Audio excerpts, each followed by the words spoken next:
What's up everyone, welcome back to my channel. If you are new, welcome. My name is Smitty, and what we do here on the channel is truck videos, travel videos, and any other thing. What I got right here was just delivered to me yesterday. It's a remote starter for this 2012 RAV4. It's 100% simple to install. It takes about 30 minutes. You don't have to splice any wires. Everything is just plug and play. So you unplug something, plug this kit in, and then plug the thing you just unplugged from the car into this kit, and you're done. There's like 5 different plugs. I'm gonna show you how to do it, knock it out in about 30 minutes or less. Without further ado, let's get to it.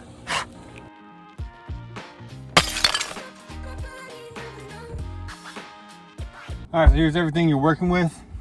This little box is your module that actually converts all the signals so you can start your car remotely. Here's your OBD2 connector. If you can see, there's a diagnostic port in your car that tells you what's wrong with your car when the check engine light comes on, and also shows you live data. This is the ignition. Right here, you unplug your ignition where you put your key in, plug this in, and then you plug the harness into the car. This one is just the main harness from the BCM or ignition. This is just an add-on.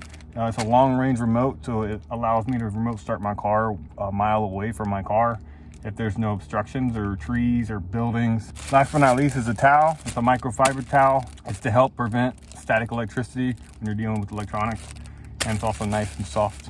Let's go ahead and get to it. And now we're going to get in the vehicle. Again, this is a 2012 RAV4. And as you can see, I put everything in the passenger seat, unbagged it, and I have a flathead screwdriver, or you can get a trim removal tool. It's literally the only tool you'll actually need.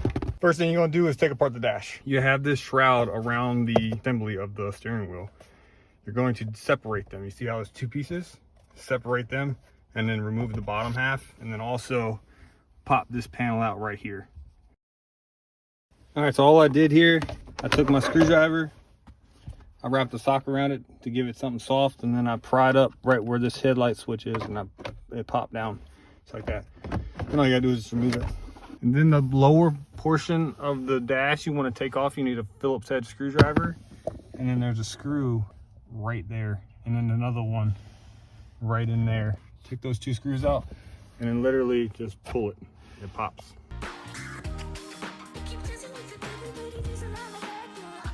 All right, so the very first one you're gonna find is the ignition, which is these 2 right here on your harness. It's just a big long one with the fuse on it. And it's this plug right there. Just pop the top, wiggle it out, pull it out. Take your new harness, plug the new one, or plug the old one in the new one, plug the new one in the old spot. And then you're done with that. All right, for this other one, grab your other harness that has the OBD2 connector on it, and then also your exterior lights. You're gonna go under the steering wheel. The steering wheel's right here. You're gonna come to this little black connector right here. You're gonna pop that out.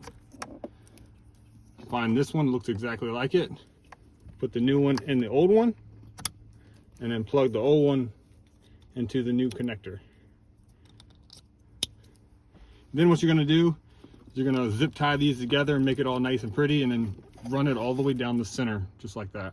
All right, so after you run all your wires and make it look pretty, you're gonna find your OBD2 connector. Here's your hood pop. It's on the left kick panel right here. Your brake pedal's right there. Or your brake pedal's right there, you can't see it. You're gonna find the OBD2 connector, which is right there. You're gonna pop out one side. But if you have a screwdriver, you hit the one side, push that little tab in, push it in, and it pops right out. Then what you're gonna do, the same with all the other ones, you're gonna plug the old harness in the new harness. If I orientate it right, just like that. And then you're gonna plug the new harness into the hole. Just like that.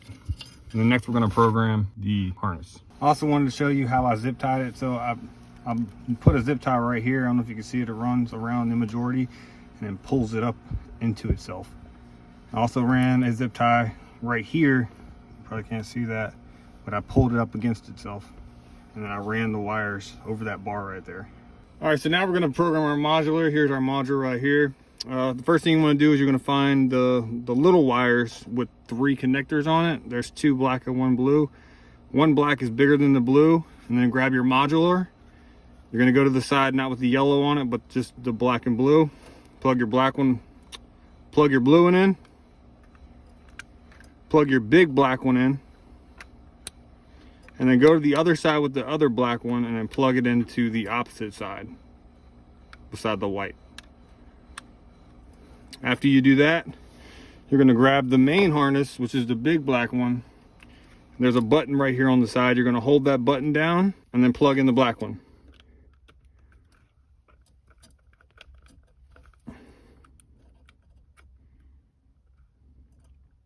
You're going to see some lights flash letting you know that it's plugged in. All right, this is where you start your programming. All right, for programming the modular, after you plug in all the wiring, you're going to grab a key and turn it on. You're going to wait for some green lights, or you're not going to turn it on. You're going to turn the ignition on, not the engine. So 1, 2. You're going to wait to see a green light here. Green light's good. Turn it off. Then you're actually going to start the vehicle. Then you're going to press the brake button. You're going to see a red light. And you're going to release the brake, which you're going to see 2 green blinks. That means the modular is now programmed. All right, so after you have your module programmed, go ahead and get out of the vehicle, close the door, and then go ahead and test it out. How you test it out, grab your key that you just programmed with, hit the lock button 3 times. 1, 2, 3. You'll hear it unlock, start the vehicle, and then lock. This stays on for 10 minutes. If you don't get in and go, it'll shut off. And then all you have to do is just hit the button 3 times again. And if you start it and you don't want to leave yet, just hit the button 3 times. It'll shut it off. But for demonstration purposes, I'm gonna start it again.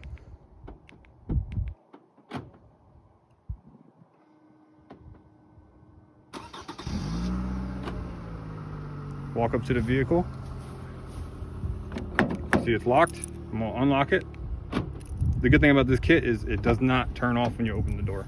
And then how you actually leave is you grab your key, stick it in the ignition, turn it, hit your foot on the brake, and now you're ready to go. Just put it in drive and actually drive. Then you can turn it off as normal. Oh. All right, so the next thing you want to do after you get everything wired, you get the programming done, and you go ahead and test it, is make everything neat and tidy. So put the module up there, zip tie it down so it's not in the way of your brake pedal, your gas pedal, or your steering wheel.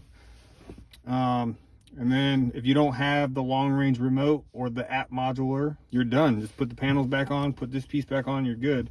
But if you have the long range remote like I do, you have one more step to do, which is programming the remotes. So what you get in the kit is 2 remotes. One's a 2-way, one's a 1-way. And how you can tell the difference is this one's thicker than this one. And that just means that it'll give you feedback that the car actually started after you hit the key. But if you use the 1-way remote, it doesn't tell you that it started, and you might have to pop your head outside to make sure it started. What else is in the kit is antenna wire and then the antenna. So what you want to do, find your white port on the antenna wire, plug it in the antenna, give it a little pull, make sure it went in. And then the black port, you're actually going to grab your modular, and it's the black port on the actual modular. So black in black. And then give it a little pull to make sure it's good. You're going to see this little thing blink a little bit. Now you're ready to start programming. And how you do this, you hit the unlock button twice. So unlock, unlock. You're going to turn the key on, turn the key off, turn the key on. Hit this button 3 times. So 1, 2, 3. You hear some clicks and it's ready to go. Hit the first remote. And hear some clicks. Hit the second remote. You hear some clicks. And then turn off the car. Then you hear a bunch more clicks. And you're good. And what you want to do now is go ahead and test the new remotes. Don't even worry about the old remote. We'll take it outside the car so you don't lock yourself out. All right, same as before. I'm gonna start with the 1-way remote. Just go ahead and press it. If you press it, it'll lock it. If you press it twice, it'll unlock it. And then if you press and hold, it'll start.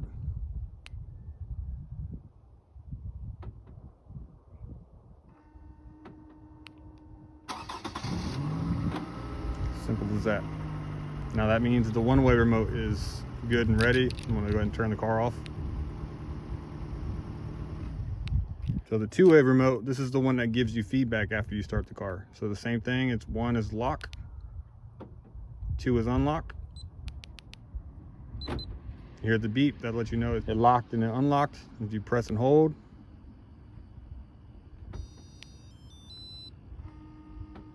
it's sent the signal, and it's gonna let you know it actually started it. There you go.